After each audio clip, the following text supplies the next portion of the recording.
राहु शुक्र जब लग्न में होते हैं तो क्या प्रभाव देते हैं? स्पाइसेस यानी कि मीन राशि वाले लोगों के लिए फरवरी का पूरा महीना क्या कुछ लेकर के आ रहा है, क्योंकि देखिए कई सारी परिस्थितियां बनेंगी फरवरी के महीने में मीन राशि वाले लोगों के लिए।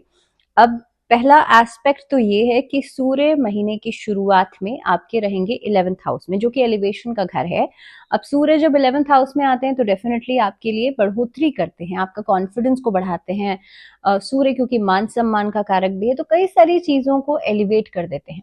लेकिन सूर्य महीने के उत्तरार्ध में लगभग द्वादश भाव में चले जाएंगे और 12th हाउस जो है वो लॉस का हाउस है। तो आपके लिए क्या कुछ इम्पैक्ट देंगे, क्योंकि यहाँ से बैठ करके मान सम्मान को भी कम करेंगे, कॉन्फिडेंस में भी कमी लेकर के आएंगे। बाकी ग्रह गोचर की स्थिति को भी समझेंगे, लेकिन उससे पहले आप सभी का बहुत स्वागत है। मैं हूं आपके साथ भावना शर्मा। ये वीडियो है मंथली सीरीज फरवरी के लिए। स्पाइसेस यानी कि मीन राशि वाले लोगों का पूरा महीना कैसा रहेगा। 28 दिन का ये पूरा महीना है। सबसे पहले तो आपका जो ओवरऑल चार्ट है ये समझते हैं कि ये महीना आपके लिए क्या कुछ कह रहा है। तो देखिए, राहु शुक्र का कंजंक्ट यानी कि राहु शुक्र की युति जो है वो आपके लग्न में हो रही है। इसकी वजह से आप देखेंगे भटकाव की परिस्थिति ज्यादा रहेगी, उतार चढ़ाव जो है वो ज्यादा देखने के लिए मिलेगा। इसके अलावा पूरे महीने क्योंकि सप्तम भाव में आपके लिए केतु बैठे रहेंगे तो इसलिए मैरिज लाइफ में भी प्रॉब्लम्स यहाँ पर देखी जा सकती है। लेकिन केतु तो देखिए लंबे समय से बैठे ही हैं। लेकिन राहु का इम्पैक्ट और शुक्र का इम्पैक्ट रोमांस को बढ़ा सकता है। यहाँ पर ऐसी चीजों को बढ़ा सकता है जो कि शॉर्ट टर्म आपको हैप्पीनेस जरूर देंगी।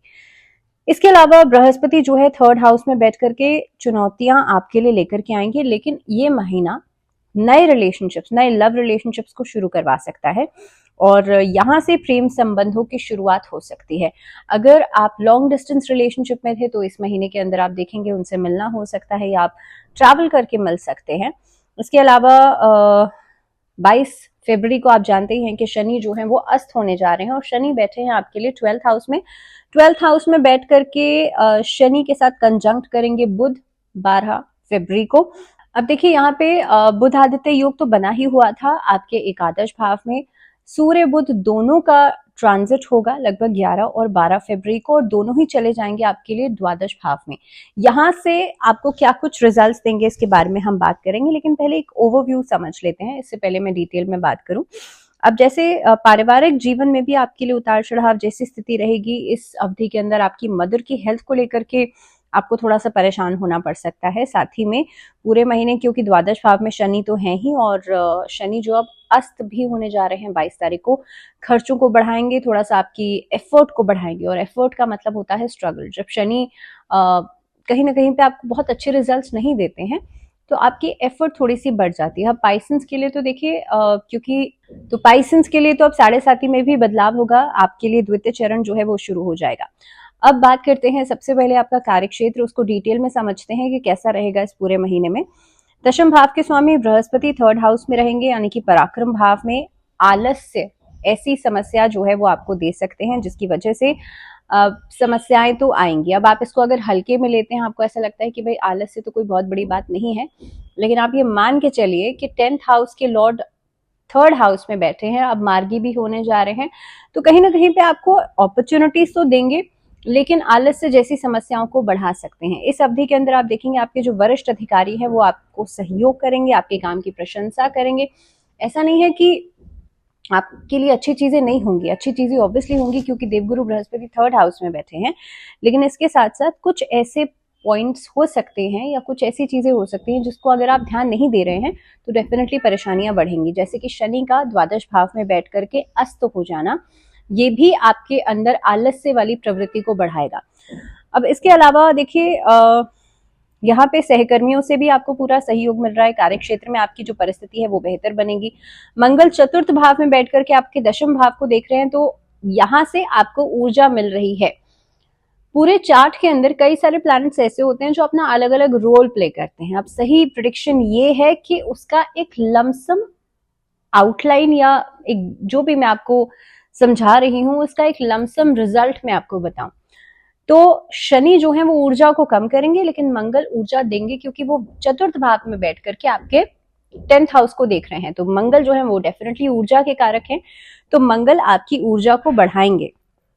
इसके अलावा नौकरी पेशा लोगों के लिए इस अवधि में कुछ नया करने की टेंडेंसी, कुछ नया करने का मोटिवेशन आपके अंदर रहेगा, जिसको आप शुरू कर सकते हैं 12 फरवरी के बाद। दूसरी बात, सूर्य क्योंकि ट्रांजिट कर जाएंगे आपके 12th हाउस में, तो ट्रैवल हो सकता है। बुध भी ट्रांजिट करेंगे और बुध जो है वो एयर ट्रैवल को दर्शाते हैं, तो इसीलिए आप कहीं पर दूर की यात्रा कर सकते हैं, विदेश यात्रा की जा सकती है। और बुध जो है वो इंटेलेक्ट के कारक भी हैं और स्पीच के कारक भी हैं, तो इस अवधि में वर्क प्लेस पर कुछ ऐसा कहने से तो बचिएगा, किसी से कोई बिना सोचे समझे कमिट करने से बचेगा, कोई बिना सोचे समझे कॉन्ट्रैक्ट करने से बचेगा, कहीं पर सिग्नेचर करने से बचेगा। लेकिन इसके अलावा कुछ नई डील्स आप लोग फाइनलाइज कर सकते हैं, कुछ नए लोगों के संपर्क में आ सकते हैं जहां पर आपकी बातों का इंपॉर्टेंस बढ़ेगा।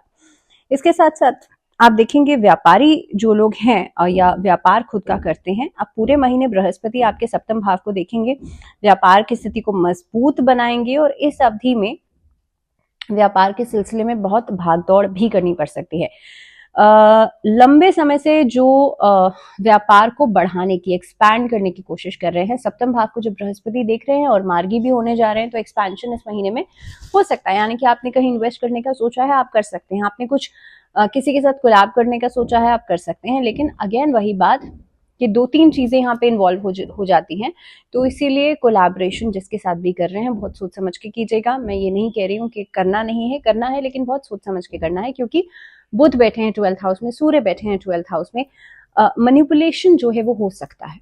सो ये एस्पेक्ट्स जो हैं वो बनते हैं, बट अगर आप इस पर आगे बढ़ते हैं तो you need to be careful. आर्थिक स्थिति के हिसाब से अगर देखा जाए तो ये महीना उतार चढ़ाव लेकर के तो आएगा, क्योंकि खर्चे कई जगह से हो रहे हैं। पहली बात तो शनि द्वादश भाव में अस्त हो जाएंगे। दूसरी बात, शनि की दृष्टि दूसरे भाव पर होने की वजह से विदेशी माध्यमों से पैसा आएगा भी, ऐसा नहीं है पैसा आएगा नहीं।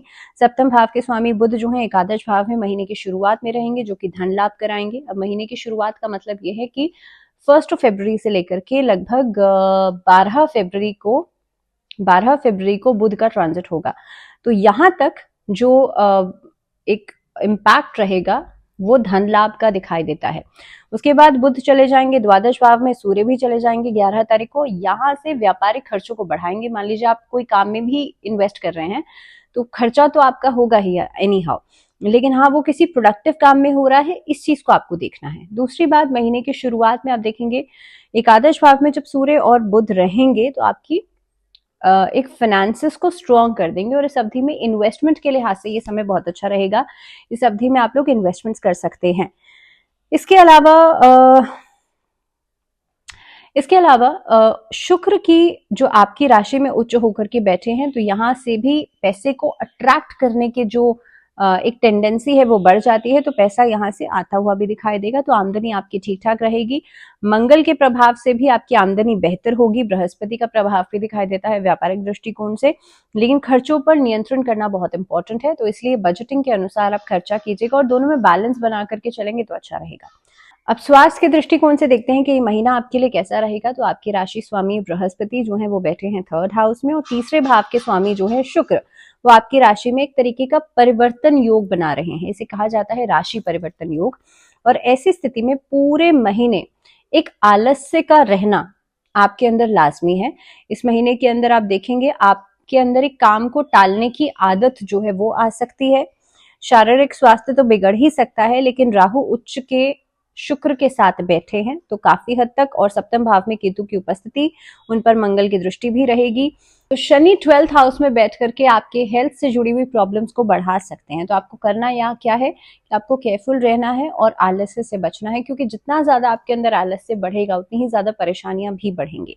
साथ ही में 11 तारीख को बुध और 12 तारीख को सूर्य भी द्वादश भाव में चले जाएंगे। इसके बाद भी क्योंकि कॉन्फिडेंस में कमी आएगी तो डेफिनेटली आलस्य बढ़ेगा। तो आपको सबसे ज्यादा ध्यान ये रखना है कि आप आलस्य से बचें, किसी भी तरह के संक्रमण से बचें।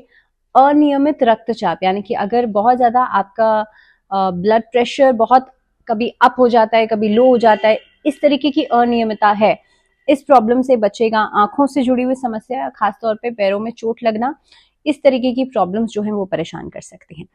अब बात करते हैं रिलेशनशिप्स की। तो देखिए सूर्य और बुध का बुधादित्य योग बनता है आपके लिए एकादश भाव में महीने की शुरुआत में, यानी कि लोग आपकी बुद्धिमानी, बुध मतलब बुद्धि और सूर्य मतलब कॉन्फिडेंस, तो जब भी सूर्य और बुध साथ में आकर के एक बुधादित्य योग बनाते हैं तो आपके लिए क्या मतलब, ये जो योग है ये इंसान को के अंदर एक्स फैक्टर लेकर के आता है या लोगों के बीच में उसको अलग कर देता है। तो इस तरीके का एक जो थॉट प्रोसेस रहेगा, लोग आपके काम की तारीफ करेंगे, लोग आपके वर्चस्व को देख करके काफी हद तक they are motivated from you. साथ ही में उच्च के शुक्र आपके लग्न में बैठे हैं राहु के साथ, तो आपके लिए ये भी एक अट्रैक्शन का कारक बनेगा कि ऑपोजिट जेंडर के लोग आपकी तरफ अट्रैक्ट हो सकते हैं। जो लोग विवाहित हैं उन लोगों के लिए राहु और केतु का उपस्थिति तो थी ही सप्तम भाव पर, राहु का इम्पैक्ट भी था, लेकिन अब शुक्र का इम्पैक्ट जो है वो रोमांस लेकर के आएगा। तो जैसे मैंने पहले ही कहा था कि इस महीने के अंदर नए रिश्तों की शुरुआत तो हो सकती है, लेकिन साथ ही में वैवाहिक जीवन में भी तनाव खत्म होगा। पारिवारिक जीवन के लिहाज से देखा जाए तो मंगल चतुर्थ भाव में बैठे हैं, मदर की हेल्थ को परेशान कर सकते हैं। इसके अलावा आपकी राशि में लग्न में क्योंकि राहु और शुक्र बैठे हैं, तो काफी हद तक आप देखेंगे ये महीना जो रहेगा आप अपने घर पर थोड़ा सा कम समय बिताएंगे या घर पर थोड़ा सा कम ध्यान देंगे, ट्रैवल ज्यादा कर सकते हैं, इधर उधर की चीजों में आपका जो ध्यान है या जो मन है वो ज्यादा लगेगा। 12वें भाव में शनि बैठे हैं, दूसरे भाव पर दृष्टि डाल रहे हैं, पारिवारिक संबंधों में उतार चढ़ाव डेफिनेटली देंगे और अब अस्त हो जाएंगे तो पारिवारिक जिम्मेदारियां तो बढ़ेंगी, लेकिन प्रॉब्लम ये रहेगी कि उसको निभाने का या उसको पूरा करने का जो एक तरीका है वो कहीं ना कहीं पे उस पर कमजोरी दिखाई देगी। 27 तारीख को बुध फिर आपकी राशि में चले जाएंगे, यहां से अनुकूलता आनी शुरू हो जाएगी। हालांकि 27 और 28 दो ही दिन बचते हैं, लेकिन हाँ यहाँ से चीजें आपके लिए बेहतर होनी शुरू हो जाएंगी। अब बात करते हैं स्टूडेंट्स के लिए महीना कैसा रहेगा। तो देखिए स्टूडेंट्स के लिए एक बहुत इंपॉर्टेंट चीज ये है कि आप अपने कॉन्फिडेंस को बूस्टअप रखेगा लगभग महीने की उत्तरार्ध के बाद, क्योंकि डिस्ट्रैक्शन एक बहुत बड़ा कारण रहेगा आपकी पढ़ाई में रिजल्ट्स के लिए उतना अच्छा नहीं आने का जितना आप चाह रहे हैं, क्योंकि राहु शुक्र लग्न में है, आपके कॉन्फिडेंस को भी कमजोर करेगा सूर्य, और राहु और शुक्र जो है वो डिस्ट्रैक्शन लेकर के आएंगे। तो इसीलिए बहुत ज्यादा जरूरी है कि आप फोकस्ड रहें और जो आपने सोचा है आप उसे पूरा जरूर करें। इस महीने के अंदर देवगुरु बृहस्पति की पूजा जरूर कीजिएगा, बृहस्पति के मंत्रों का जप करना आपके लिए अच्छा रहेगा। भगवान शिव के लिए आप सिर्फ जलाभिषेक भी कर देंगे वो भी आपके लिए काफी रहेगा। जलाभिषेक करने से आपका जो एंजाइटी वाला परेशानी है, क्योंकि राहु लग्न में है, लंबे समय से ये परेशानी है, ये वाली इश्यूज आपके खत्म होंगे। और कोशिश ये कीजिएगा शनिवार के दिन काले तिल आप जल में मिलाकर और कच्चे दूध में मिलाकर के शिवलिंग पर जरूर अर्पित करें और नमः शिवाय का जप जरूर कीजिएगा। सो इसी के साथ इस वीडियो में फिलहाल इतना ही, दीजिए इजाजत, जुड़े रहिए आप लोग चैनल के साथ। And this was the last video for the series.